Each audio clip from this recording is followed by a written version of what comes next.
बहुत स्वागत। कहानी कुर्सी की देख रहे हैं आप। मैं हूं सौरभ। हमारे चारों मेहमान स्टूडियो में मौजूद हैं। अनंत विजय जी, समीर चौगांवकर साहब, विजय त्रिवेदी जी, हर्षवर्धन त्रिपाठी जी। राहुल गांधी की बात हो रही थी, इससे पहले उन्होंने ओबीसी पर जो बोला उसकी हमने बात की। ओबीसी उनकी प्रॉब्लम है या नहीं, हमने उसकी बात की। लेकिन मोदी जी राहुल गांधी के लिए प्रॉब्लम नहीं है, ये बात राहुल गांधी ने कही। अभी तक तुम सोचते थे कि मोदी जी राहुल गांधी को सीरियसली नहीं लेते, अब लग रहा है कि राहुल गांधी की बात से कि ये भी मोदी जी को सीरियसली नहीं लेते। लेकिन मोदी सीरियसली न लें तो कोई वजह दिखाई देती है कि आप लगातार हावी हो उन पर पॉलिटिकली, चुनावी राजनीति में। राहुल गांधी क्यों सीरियसली नहीं लेते नरेंद्र मोदी को, इसकी वजह वो आपको बताएंगे। राहुल गांधी ने कहा कि सिर्फ मीडिया का फुलाया हुआ गुब्बारा है और कोई वजह नहीं है कि हम नरेंद्र मोदी से परेशान हों। पहले भी वो कह चुके हैं कि नरेंद्र मोदी डरपोक है, जरा सा कुछ कहो तो भाग जाता है। इस किस्म की भाषा वो पहले भी इस्तेमाल कर चुके हैं। आज भी उन्होंने कुछ उसी किस्म की भाषा, तेरे मेरी वाली भाषा टाइप जो है वो इस्तेमाल की। और उन्होंने कहा कि मैं मुलाकात कर चुका हूं 2 बार इनसे, वो भी हमको मौके याद करने पड़ेंगे कब मिले थे ये नरेंद्र मोदी से। और मिलने के बाद तो मेरा ये और पक्का विचार बन गया कि नरेंद्र मोदी में कोई दम नहीं है। फिर भारतीय जनता पार्टी ने इनको जवाब दिया। आपको दोनों बयान दिखा रहा हूं। राजनीति में सबसे बड़ी प्रॉब्लम पता है क्या होती है? क्या होती है? हाँ, नहीं, नरेंद्र मोदी कोई बड़ी प्रॉब्लम नहीं।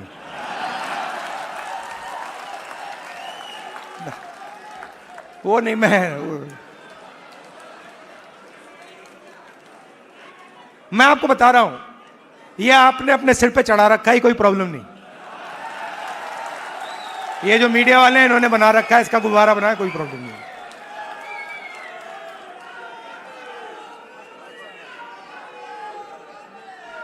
अब पहले तो मैं मिला नहीं था, अब 2-3 बार मैं मिल भी लिया हूं, बात समझ गया हूं मैं, कुछ नहीं उसमें।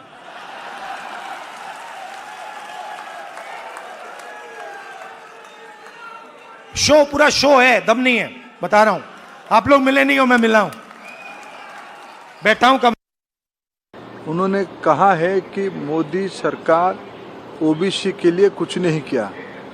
आज़ादी के उपरांत पहली बार एक ओबीसी के नेतृत्व में पिछले 11 साल से भारत की सेवा की जा रही है। उस पर कांग्रेस पार्टी की बहुत बड़ी दिक्कत उनको हो रही है। उन्होंने एक एक विषय को लेके, मंडल कमीशन को विरोध सबसे ज़्यादा किसी ने किया तो राहुल गांधी जी की स्वर्गीय पिता श्री राजीव गांधी जी ने किया। पंडित जवाहरलाल नेहरू जी कांग्रेस की सर्वोच्च नेता थे, प्रधानमंत्री थे। राज्यों की मुख्यमंत्री को उन्होंने पत्र लिख के ये कहा था, रिजर्वेशन देश की विकास के लिए घातक होगा। जब पूज्य बाबा साहेब आम्बेडकर जी आरक्षण दिए थे, उसकी पुरजोर विरोध नेहरू जी ने किया था। उनकी सुपुत्री, देश की पूर्व प्रधानमंत्री इंदिरा गांधी जी ने भी उसका विरोध किया था। कांग्रेस पार्टी पीढ़ी दर पीढ़ी रिजर्वेशन के खिलाफ है, विशेष। चलिए, तो पहले हम आपको यही बताते हैं, राहुल गांधी प्रधानमंत्री से कब कब मिले थे। एक बार तो इन्होंने बताया जब गले मिले थे। गले मिलना नहीं, मिलना कब मिले थे। तो समीर जी ने याद दिलाया कि एक बार सीबीआई डायरेक्टर की नियुक्ति पर मिले होंगे।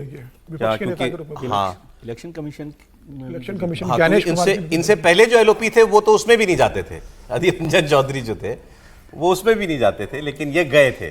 तो ये और अमित शाह जी और मोदी जी मिले होंगे, वो भी वैसे मजेदार मुलाकात। अधीर रंजन चौधरी विपक्ष के नेता नहीं थे सर, सीटें तो आई नहीं थी, लेकिन बुलाया पार्टी के नेता थे, तो इसलिए इनको बुला लेते। और एक बार शायद किसानों के किसी मुद्दे पर ये अपने किसान नेताओं को लेकर के गए थे प्रधानमंत्री से मुलाकात करने के लिए। एनीवे, सवाल ये कि राहुल गांधी की बातों से लगा नरेंद्र मोदी कोई प्रॉब्लम है यार, क्या हो गया? 14, 19, 24 3 चुनाव ही तो हारे हो तुम। ओके, मोदी प्रॉब्लम है तुम्हारे लिए? मोदी प्रॉब्लम नहीं है, मोदी में दम ही नहीं है। समीर जी देखिए, अगर मोदी में दम नहीं होती तो 2014 में 44 सीटों पे कांग्रेस नहीं आती। 5 साल बाद 2019 में 52 सीटों पे 10 साल विपक्ष का नेता कांग्रेस को नहीं मिला।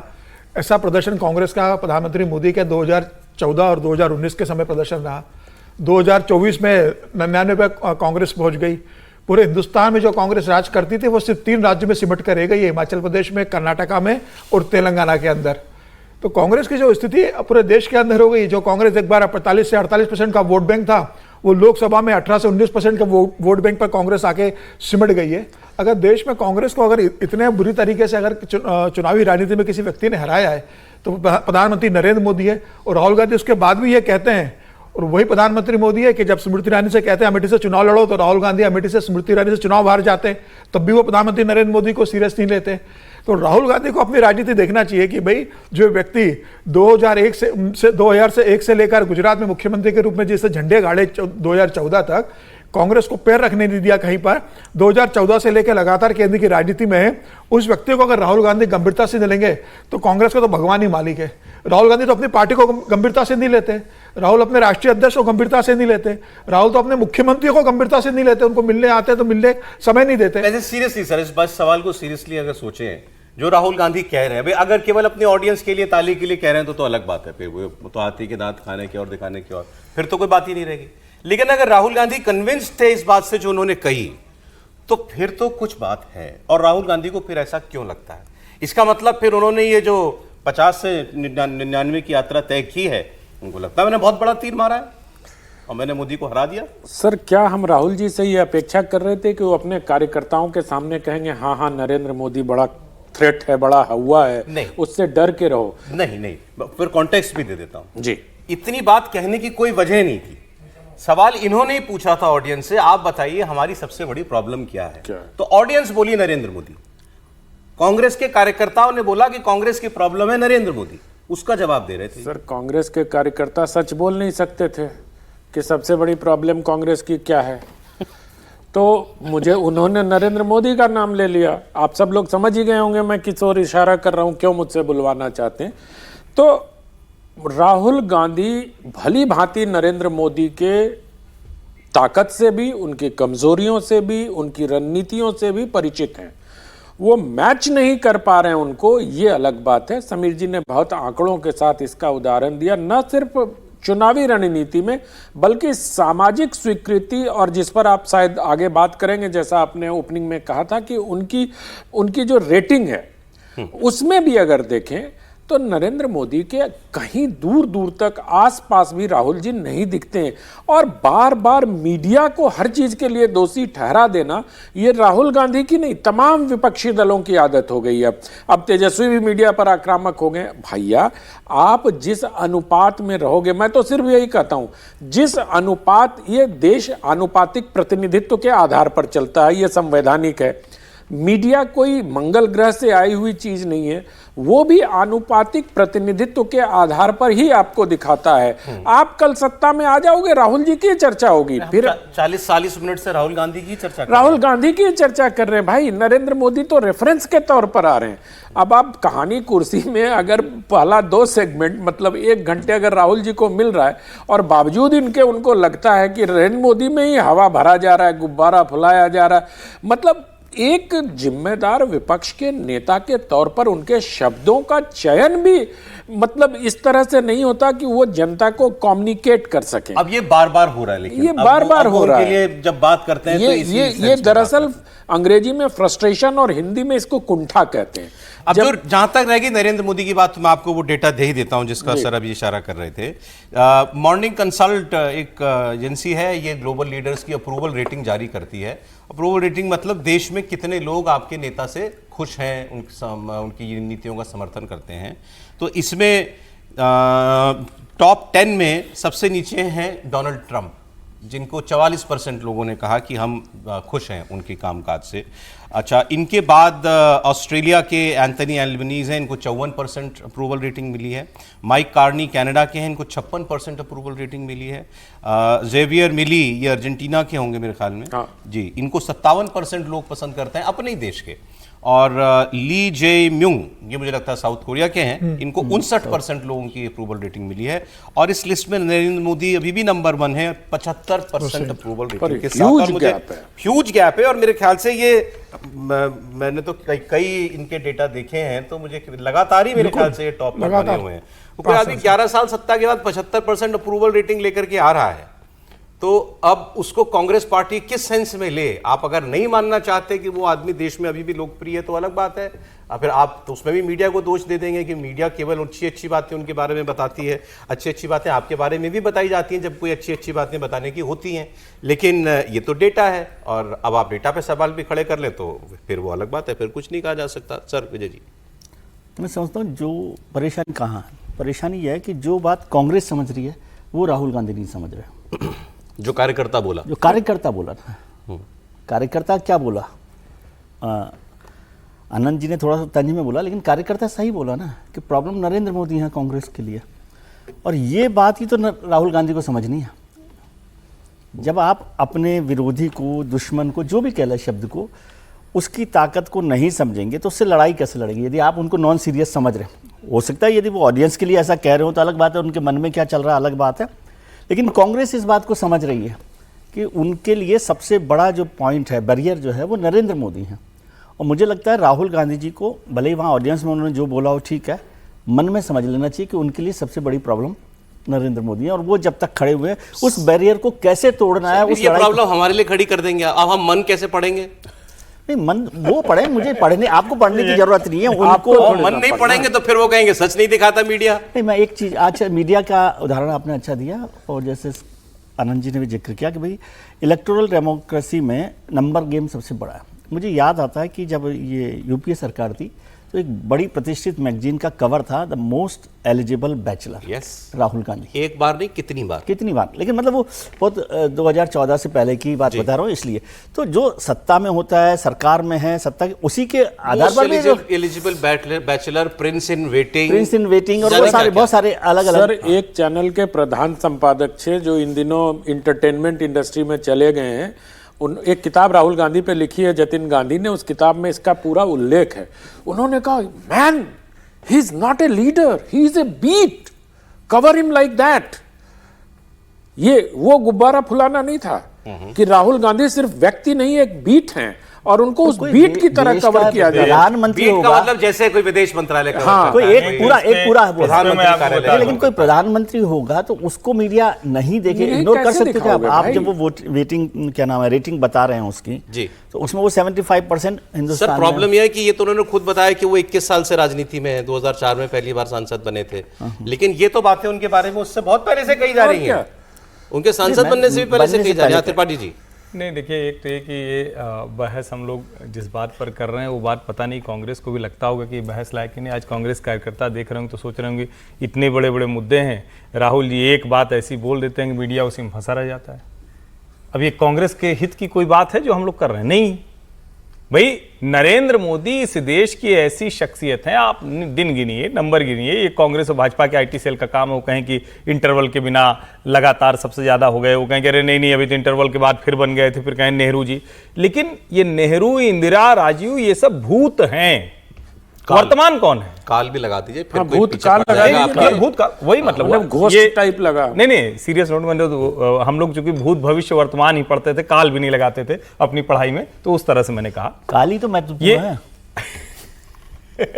काल और संदर्भ है, विजय जी उधर ले जा रहे हैं। लेकिन नरेंद्र मोदी भारतीय राजनीति का वो फिनोमिना है जिसमें ढेर सारे विरोधाभास दिखते हैं, लेकिन हर विरोधाभास एक जगह जाकर वो मोदी के लिए पॉजिटिव हो जाते हैं, प्लस कर जाते हैं। राहुल गांधी और कांग्रेस को अगर ये बात नहीं समझ में आ रही है, जैसे उदाहरण के लिए अभी हम सबसे ताजा उदाहरण पर बात करें तो अच्छे से समझ में आएगा। जाति वाले मसले पर भारतीय जनता पार्टी और नरेंद्र मोदी एकदम अगेंस्ट थे। आज उनके प्रवक्ता कुछ भी बोले, अभी वो बताने लगे कि हम तो एक दिन सो रहे थे, उस दिन से सोच रहे थे, उठे थे तो धरती पर प्रणाम करने से पहले यही हमने किया था, लेकिन वो विरोध में थे। कांग्रेस इसकी घनघोर विरोधी रही, ये भी सबको पता। आज राहुल गांधी जाति जनगणना करें, मजबूरी में भाजपा करना पड़ा, लेकिन नरेंद्र मोदी कह रहे हैं कि हम जाति गिन के आपको आपकी हिस्सेदारी देंगे तो उनकी बात समझ में आएगी। कैसे समझ में आएगी? जितने वंचित, पिछड़े, दलित उस समाज के लोग थे, उनको अलग अलग योजनाओं में लाभ हो गया। जब राहुल गांधी कह रहे हैं कि हमको सत्ता में रहते नहीं समझ में आया था, विपक्ष में रहते समझ में आता है, तो तुम करोगे क्या? जहां सत्ता है वहां कुछ नहीं करोगे, सिर्फ जाति के नाम पर लोगों को लड़ाओगे, सिर्फ घृणा फैलाओगे। ये लोगों को समझ में आता है। और नरेंद्र मोदी बिल्कुल वो खतरा नहीं है, वो डर नहीं है, क्योंकि देश तो उनको इस तरह से देखता नहीं। अब राहुल गांधी के मन में क्या है पता नहीं, लेकिन मुझे तो लगता है कि राहुल गांधी भी देश जैसा ही सोचते हैं, तभी तो कह रहे हैं कि नहीं, कोई डर नहीं, एकदम अच्छा है सब। यानी जो देश के लिए अच्छा है, अगर उसको राहुल गांधी अच्छा सोचने लगे तो इससे बढ़िया क्या है? और ये मजाक में कहा जाता है, लेकिन ये तो 2020 के विधानसभा चुनाव में बाकायदा खबरें छपी थी कि तेजस्वी ने रोक दिया था कि भैया राहुल जी अब मत आइए, आप ज्यादा आएंगे तो हमारी सीटें बिहार में और कम हो जाएगी। भाजपा के नेता कहते हैं हमारा सबसे बड़ा प्रचारक कौन? तो कहते हैं राहुल जी। तो मुझे लगता है कि ये तो जिसको कहते हैं कि राहुल गांधी को समझना है कि वो सही दिशा में जाएं या ना जाएं, वरना आप दबाव बनाते रहिए, नरेंद्र मोदी सब करते रहें और आप कुछ करें ना, उसके बाद कहेंगे हम होते तो कर लेते। तो ये वाला चलता नहीं। राजीव जी भी एक बड़ा अच्छा भाषण, एक लाइन कहते थे, हम देख रहे थे, हम देख रहे हैं, हम देखेंगे। तो ठीक है, अब जरा बिहार से आपने बात निकाली, तो बिहार में जो मुद्दा है स्पेशल इंटेंसिव रिवीजन का, वोटर आई लिस्ट का, उसमें आपको बता दें खबर ये है कि एक तो 65 लाख ऐसे मतदाता हैं, अब ये संख्या लगभग सभी जगह कंफर्म हो गई है। 22 लाख मृत मतदाता पाए गए हैं पुरानी लिस्ट के, 35 लाख जो शिफ्ट हो गए, 7 लाख जो 2 जगह पर जिनके नाम है, 1 लाख से संपर्क नहीं हो पाया है, और 1,20,000 जिनके फॉर्म वापस जमा नहीं हुए। तो ये संख्या 65 लाख है, मतलब 65 लाख लोगों के या कुछ एक कम इसमें से नाम कट जाएंगे। तो अब ये एक बड़ा मुद्दा बिहार में बनेगा। लेकिन फिर कल दूसरी बड़ी खबर ये आ गई, जो हम लोग भी शायद पहले मिस कर गए थे, क्योंकि वो तो प्रेस रिलीज जून की, 24 जून की, लेकिन कल चूंकि उसको दोबारा कहा इलेक्शन कमीशन ने, तो वो बड़ी खबर बन गई कि अब ये SIR की जो एक्सरसाइज है ये पूरे देश में कराई जाएगी, और इसका शेड्यूल जो है वो कुछ वक्त में जारी किया जाएगा। तो अब आप देखिए कहां कहां से इसका विरोध होता है। विरोध जैसे केरल से शुरू हो चुका है, ममता बनर्जी इसका विरोध कर रही हैं, कर्नाटक में बोल ही चुके हैं राहुल गांधी की, हमको स्टालिन ने कर दिया तमिलनाडु में, स्टालिन ने प्रॉब्लम मिली थी, स्टालिन ने कल विरोध किया, स्टालिन भी कल धमकी दी उसने। नहीं, बंगाल के लिए तो मुझे लगता है शेड्यूल भी ऑलमोस्ट जारी हुआ। अखबार में खबर थी कि ये अगस्त में शुरू कर रहे हैं, बंगाल में कर दी जाएगी 10 अगस्त से। हाँ, तो पूरे देश में बवाल होगा, मतलब पूरे देश में। और स्टालिन ने तो कल धमकी दी है, आज ही मतलब ये खबर आएगी कि स्टालिन ने कल कहा है कि जो अगर बिहार में हो रहा है, अगर चुनाव आयोग तमिलनाडु में करने की कोशिश करेगा तो चुनाव आयोग के अधिकारी अपनी सुरक्षा से तमिलनाडु में रहे। अच्छा, हम इनकी सुरक्षा की जिम्मेदारी नहीं ले पाएंगे। ये कल स्टालिन ने बहुत स्पष्ट बोला है कि वो यहाँ पे अपनी सुरक्षा की व्यवस्था कर ले, हमारे कार्यकर्ता और बाकी जो पिछड़े लोग जिनके नाम काटे जाएंगे वो क्या करेंगे, सबकी सुरक्षा की जिम्मेदारी सरकार नहीं ले सकती। और ममता बनर्जी तो कह चुकी है कि बंगाल के अंदर ईंट से ईंट बजा दूंगी अगर आप यहाँ पर चुनाव आकर ये काम करेगा। तो अब ये ममता बनर्जी, खुली धमकी चल रही है, खुली धमकी। ममता बनर्जी तो बोल चुकी है कि ईंट से ईंट बजा दूंगी मैं अगर यहाँ पर चुनाव आयोग इस तरीके से गतिविधियां करने की शुरुआत करेगा। तो ये तय है कि चुनाव आयोग ने बता दिया है बहुत स्पष्ट तरीके से कि पूरे देश के अंदर ये SIR की एक्टिविटी बिहार के बाद पूरे देश में होने वाली है। अब ममता बनर्जी इसका विरोध कर लिए, स्टालिन इसका विरोध कर रहे, तेलंगाना में रेवंत रेड्डी जो दिल्ली आए थे अभी, वो कह के जा चुके कि हम इसका विरोध करेंगे। तो मुझे लग रहा है कि राज्यों ने, जो विपक्ष के दल, इंडिया गठबंधन के जो सहयोगी और जो कांग्रेस की सरकार है, उन लोगों ने मन बना लिया है कि इसे पूरे देश में विरोध करना है। लेकिन चुनाव आयोग भी तैयार है, बस चुनाव आयोग 28 तारीख का इंतजार कर रहा है सुप्रीम कोर्ट के फैसले का। एक बार सुप्रीम कोर्ट का इसके ऊपर फाइनल फैसला आ जाए, उसके बाद चुनाव आयोग पूरे देश में से लागू करेगा। और यह तय है कि सुप्रीम कोर्ट इसे रोकेगा नहीं। सुप्रीम कोर्ट ने बिहार में भी नहीं रोका था। सुप्रीम कोर्ट ने जो सजेशन दिया था उसमें सुप्रीम को क्या मानना है क्या ना मानना है ये चुनाव आयोग ने बता दिया है। 28 तारीख को सुप्रीम कोर्ट में सुनवाई के बाद जो सुप्रीम कोर्ट का अंतिम फैसला आएगा, उसके बाद चुनाव आयोग पूरे देश में करेगा। और मुझे लग रहा है यह बहुत अच्छी एक्सरसाइज है कि जो मर गए हैं, जो जिनके 2-2 कार्ड बन गए हैं, जो पलायन कर चुके, उनका नाम क्यों होना चाहिए, एक साफ सुथरी बने। जिनका अधिकार है उनका नाम कभी नहीं कटना चाहिए, और जिनका फर्जी नाम है उनका जरूर कटना चाहिए। चुनाव आयोग ने जो बिहार में नाम काटे हैं उनकी सूची दे दी है पार्टी कार्यकर्ताओं को, पार्टियों को, सारी 12 राजनीतिक दलों को, कि आपके पास 1 महीने का समय है। आपको लगता है कि इसमें कोई गलत नाम कटा है, आप हमें बता दीजिए, हम उसे जोड़ेंगे। अब तो पार्टी के कार्यकर्ता जो BL हैं वो पता करें कि जो 65 लाख चुनाव आयोग कह रहा है, अगर कोई गलत है तो आप डाटा लेके चुनाव आयोग के पास जाइए, चुनाव आयोग उसे वहां पर अपने इसमें शामिल कर लेगा। मुझे लग रहा है कि जो बिहार की जो एक्सरसाइज हुई है SIR की, बहुत बेहतर तरीके से हुई है, बहुत अच्छे तरीके से हुई है, पारदर्शिता इसके अंदर हुई है। ठीक है, कुछ जगह कुछ गड़बड़ियां मिल सकती है, लेकिन पूरे देश में ही होगी, पूरे देश के अंदर एक साफ सुथरी मिलेगी। और लोकतंत्र के लिए बहुत जरूरी है कि चुनाव आयोग में मतदान करने वाला कोई फर्जी ना हो, देश का नागरिक हो, मतदाता हो, और एक जगह एक ही वोट डाले, उसके नाम कोई फर्जी वोट न डाले। नहीं तो अब मतलब विपक्ष क्या चाहता है, जो एक बार लिस्ट बन गई उसी पर चुनाव हो, केवल अब दोबारा कोई रिवीजन की एक्सरसाइज करे ही ना इलेक्शन कमीशन? विपक्ष क्या चाहता है उसका इशू नहीं है ये, मैं तो समझता हूँ देश भर में हो, जिसके लिए हम लोग कह रहे थे कि देश भर में ये एक्सरसाइज हो जानी चाहिए पूरी की पूरी SIR का। एक बार बिहार को लेकर केवल टाइम को लेकर था कि भाई टाइम कम है, इलेक्शन है, और उसमें इलेक्शन कमीशन ने यदि कर दिया टाइम पर तो वो सुप्रीम कोर्ट उस पर रिव्यू करके बता देगा आपको कि क्या है। और मैं समझता हूँ पूरे देश भर में हो जानी चाहिए। अब जब कर रहे हैं तो ये बेहतर होगा कि उससे एक नई लिस्ट आपके पास मिल जाएगी। लेकिन एक बात नहीं समझ में आई, जिस सब के लिए ये हो रही थी SIR, वो तो मसला ही नहीं आया इसमें कहीं। घुसपैठी है इसमें, तो एक भी घुसपैठिए की बात इलेक्शन कमीशन ने नहीं की है। तो वो कहाँ हैं, उनको भी तो कोई ढूंढेगा, या वो देंगे इस बार वोट घुसपैठिए? बिहार में।